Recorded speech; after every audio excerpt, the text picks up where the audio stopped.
du débat. Je pensais commencer par offrir un petit cadeau au conseiller d'État. Alors j'ai évité les légumes parce que le conseil administratif Cédou de Plan-Liouat m'accusait l'autre jour d'être un peu monomaniaque des légumes, alors j'ai plutôt pris des fruits. Alors j'ai une banane, une fois n'est pas coutume, je suis passé à la Migros l'autre jour, j'ai acheté une banane Chiquita. Je suis passé également au Verger d'Arard, qui est une entreprise agricole qui fait des fruits à pépins, en particulier des pommes, sur la commune de Plan-Liouat. J'ai acheté ces deux fruits. Alors je suis un petit peu raté à choix. Alors le prix, c'est pour vous prouver. Alors voilà, ça c'est une des différences, c'est qu'à la Migros, on étiquette les produits, alors qu'au Verger d'Arard, on fait de la vente directe. Voilà, peut-être vous connaissez. Alors l'histoire de cette banane, très rapidement, c'est une multinationale qui s'appelle Chiquita, vous connaissez tous, qui contrôle 33% du marché de la banane, qui a des gros problèmes avec ses employés, qui licencient systématiquement lorsqu'ils se syndiquent, qui sont accusés de les empoisonner ou nématicides et qu'ils balancent à coups d'avion sur leur plantation de bananes. Celle-ci, elle vient du Panama. Le Panama, c'est un des endroits où la forêt primaire est la plus précieuse au monde, et cette forêt a été laminée, simplement, complètement enlevée, pour que l'on puisse acheter des bananes à la Migros. Cette banane, c'est une banane de variété Cavendish. Cavendish, c'est la seule variété de banane qui a subsisté à peu près, parce que toutes les autres étaient moins rentables, ont simplement pas connu que de succès commercial, n'ont pas été prisées par les entreprises multinationales qui contrôlent le marché de la banane. À côté de ça, ça c'est une pomme Pinova, donc c'est le Verger d'Arard sur la commune de Plan-Liouat qui la vend, qui la produit. C'est exactement le même prix, hein, quelques centimes près, les deux sont au même prix. Au Verger d'Arard, vous trouvez une douzaine de variétés de fruits à pépins. Ils sont cultivés en production intégrée, sur place. Et elles sont vendues au même prix. Alors je vous laisse le choix. Je ne sais pas si quelqu'un dans la salle peut intervenir, mais je suppose que la plupart d'entre vous préfériez, vu ce que j'ai raconté, la pomme, n'est-ce pas? Bon, on va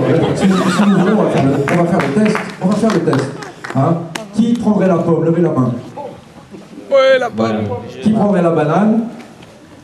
Ah, ils sont courageux. C'est bien. Cette petite histoire sert à démontrer que il vaut mieux se nourrir de produits locaux, de produits à proximité de chez soi, de favoriser les circuits courts, de favoriser les circuits qu'on peut contrôler, sur lesquels on peut avoir un contact avec l'exploitant. C'est quelque chose qui est très largement implanté dans nos esprits, qui est très largement valorisé, et que même les multinationales ou disons les géants orange nationaux de la distribution utilisent très très fréquemment dans leur publicité. Le problème, c'est que sur une salle, imaginons que vous soyez 100 aujourd'hui face à moi, face à nous, seuls 15 d'entre vous pourraient se nourrir de produits genevois. Seuls 15% de la population genevoise, disons la production agricole genevoise actuellement, n'est capable de nourrir que 15% de la population à Genève. Si on élargit un petit peu le rayon de réflexion, on prend le bassin Val-d'Eau, Franco-Val-d'Eau genevois, on atteint à peine 40%. Voilà, ça c'est le point de départ. Et c'est en réfléchissant à ça qu'on a fondé il y a quelques années une petite coopérative maraîchère qui s'appelle le Jardin Richard Othon. Alors le hasard a fait qu'on s'est trouvé sur la plaine de l'Air, et nous avons pu constater que les terres de la plaine de l'Air, mais je crois qu'il ne faut pas les cultiver, il suffit d'avoir un tout petit peu de connaissances en pédologie de base, sont les meilleures terres agricoles du canton. Pourquoi cela? Simplement la plaine de l'Air, comme son nom l'indique, est traversée par la rivière l'Air.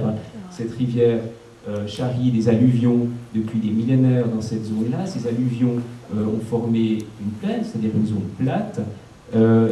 Le sol formé ainsi est très riche, c'est chargé en matière organique, ce qui fait que la plaine de l'Air, pour le canton de Genève, c'est l'équivalent du Zélande pour les Bernois, les Fribourgeois, c'est l'équivalent de la zone de Fuy pour les Valaisans. Bref, c'est un endroit qui est destiné naturellement au maraîchage. Et il n'y a pas de miracle, si on regarde l'histoire du maraîchage à Genève, elle est partie, vous savez sans doute, de Plainpalais, hein, où cultivait les célèbres cardons de Plainpalais, et petit à petit, au fur et à mesure que la ville grignotait les terres agricoles, cette agriculture a reculé vers l'ouest, en passant par les Verneurs, on en parlera peut-être tout à l'heure, les Palettes, les Verjus, et aujourd'hui, c'est un des derniers tronçons, c'est l'avant-dernier tronçon de Genève qu'on est en train de vouloir détruire.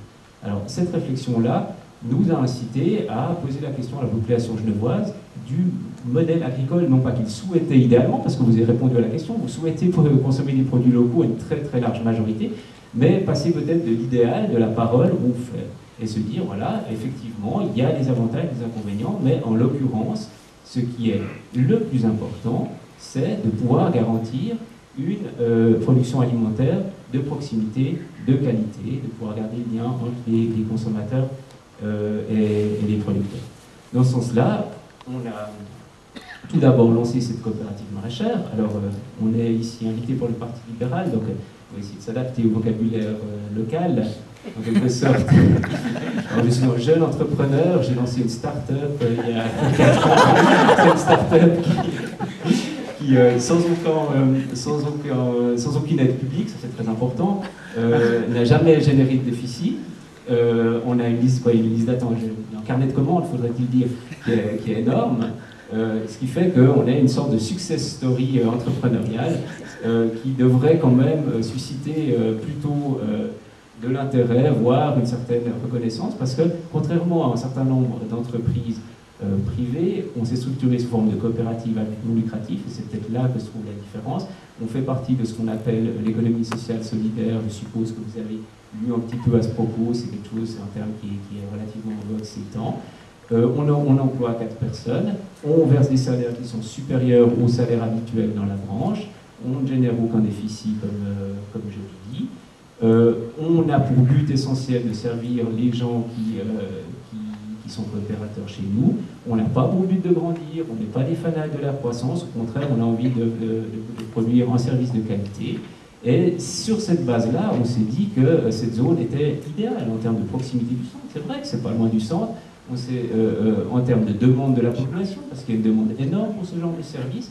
Et très rapidement, lorsqu'on a pris connaissance du projet de loi 10523 de déclassement de la plaine de l'Aire, on s'est dit que ça valait la peine de s'opposer non pas pour défendre nos 2,5 hectares misérables sur les 58 de cette plaine de l'Aire, mais que c'était peut-être l'occasion, si les maraîchers, qu'on va qualifier de maraîchers à but lucratif, souhaitent aller plus loin, parce que certains ont affirmé que les routes étant trop étroites, ou des poids lourds qui venaient chercher leurs légumes pour les amener, certains dans la région parisienne ou d'autres dans les Alpes-Maritimes, parce qu'on voit les plaques de ces poids lourds, c'est bien de ça dont il s'agit. Ces gens-là ont souhaité partir, ces gens-là ont signé avec le DCTI et les communes concernées des accords de relogement plus loin. Nous, au niveau du Charroton, contrairement à ce qui a été proposé, on nous a rien, contrairement à ce qui a été indiqué, on ne nous a rien proposé de tangible.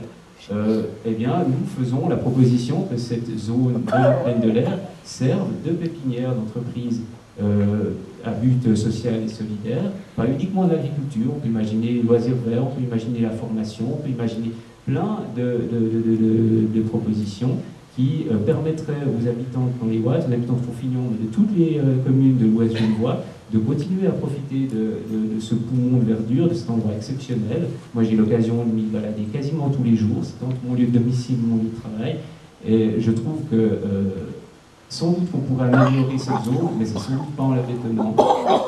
C'est sans doute pas en y implantant des entreprises, des usines. Il faut rappeler que 23% de la zone, et ça, c'est quelque chose qui est intangible, ça fait partie du projet, du projet de loi, mais de la loi qui a été votée, 23% de la zone est déclassée en zone industrielle, et je ne rêve pas de voir cet endroit exceptionnel transformé en site industriel, surtout lorsque je sais que les zones industrielles qui existent déjà sur Genève ne sont pas du tout trop densément peuplées. Il y a des espaces énormes qui sont gaspillés dans ces zones-là. Voilà, alors je crois avoir fait le tour des motivations qui nous ont incités à lancer ce référendum. Je finirai en disant que la récolte de signatures s'est passée de façon inespérément positive, c'est-à-dire qu'on est allé sur les marchés. Moi, j'ai fait plusieurs dimanches à la Gavotte, que vous connaissez sans doute. J'ai été plutôt du côté de Flandre-les-Ouates, sur la place des Aviateurs, mais j'ai aussi été à la Côte de Bernay quelques fois. On a eu un retour extrêmement positif de la population, et pour vous dire, on a peut-être organisé la campagne référendaire la moins chère, ou la campagne récolte de signatures la moins chère de l'histoire genevoise, vu que je crois qu'on a eu un budget de moins de 1000 francs pour obtenir les signatures.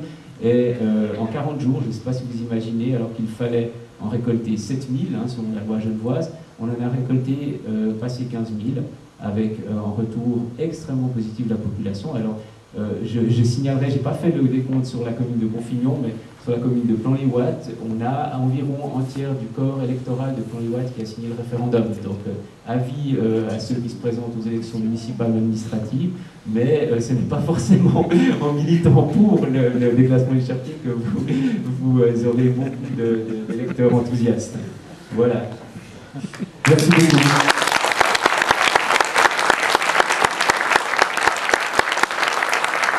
Alors pour ouvrir le débat, j'ai envie d'éclaircir un point tout de suite. Monsieur Nicolet a dit, Marc Muller, que contrairement à ce qui avait été dit, aucune proposition concrète ne lui a été faite. Est-ce que vous pouvez peut-être nous faire un résumé des tractations qui ont eu lieu avec les exploitants qui se trouvent sur la zone et le résultat de ces tractations?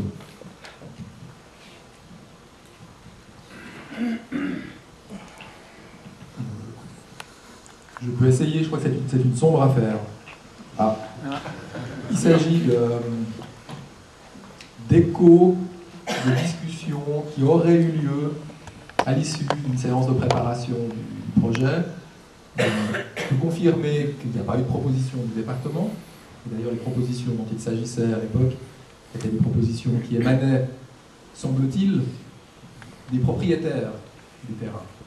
Maintenant, est-ce que ces propositions ont été faites ou pas? Je crois très volontiers M. Nicolet. Toujours est-il qu'aujourd'hui des discussions ont lieu, sous la direction d'ailleurs de la mairie de Conflans, pour réellement trouver une solution. Est-ce que je peux enchaîner peut-être une ou deux remarques? Oui, allons-y. Tout d'abord pour dire que j'ai beaucoup de sympathie et de respect pour l'entreprise, pour la start-up que vous avez créée. Je vous félicite. D'ailleurs, je vois que vous avez repris les 2 fruits. Il me semblait que vous les avez fait. C'est comme ça qu'on ne fait pas de déficit. J'avais cru comprendre que vous m'offriez les 2. Mais non, c'est un. Voilà. Comme ça, je n'ai pas besoin de choisir. C'est parfait, c'est ce que font les jeunes voix, ils ne choisissent pas. En réalité, ils prennent les 2. Sur cet aspect des choses, je ne vais pas être très long parce que, en réalité, ce n'est pas véritablement le sujet du débat, même si c'est sur ces bases-là que vous avez lancé le référendum, je l'ai bien compris. Je crois que le sujet de la votation, ça va être la pénurie de logement et le développement du canton, et la question de savoir où il faut construire les logements dont nous avons cruellement besoin. Il y a une véritable pénurie de logements à Genève, une grave pénurie de logements. Je n'ai pas l'impression qu'il y ait de problème aigu d'approvisionnement en nourriture dans le canton. J'aimerais aussi vous dire que moi j'habite à Plain-Palais.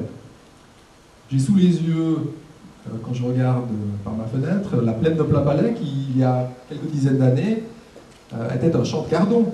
Les cardons qui sont cultivés aujourd'hui, les fameux cardons genevois qui sont cultivés dans la plaine de l'Aire, à l'époque étaient cultivés à Plain-Palais. Ensuite ils ont été repoussés du côté de Nancy, et ensuite ils ont encore été repoussés ici, et on se trouve au fond au cœur d'une étape ultérieure de ce processus d'expansion de notre agglomération, de notre ville. Et c'est au fond quelque chose d'assez naturel. C'est assez naturel aussi d'ailleurs qu'il y ait des résistances et que des personnes, des milieux tels que ceux que vous représentez s'opposent à ce phénomène, mais c'est quelque chose d'assez normal.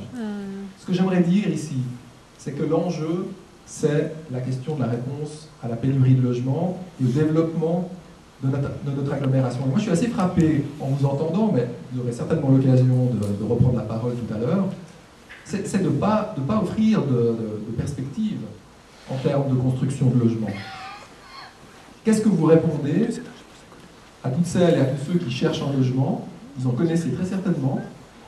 Vous-même peut-être, dans la salle, vous avez des enfants, vous avez des proches, vous avez des amis qui sont confrontés à cette problématique de la pénurie de logements, et il faut y répondre. Et on ne peut pas simplement, lorsqu'il y a un projet qui présente une perspective de 3000 logements, dédaigner ce projet parce que ça remet en question un certain nombre d'activités certes louables, mais qui, dans une pesée des intérêts, doivent aujourd'hui céder la place à la construction de logements. Julien Nicolet, j'imagine que vous voulez répondre. Mais ça m'intéresserait de vous entendre sur la pesée d'intérêt.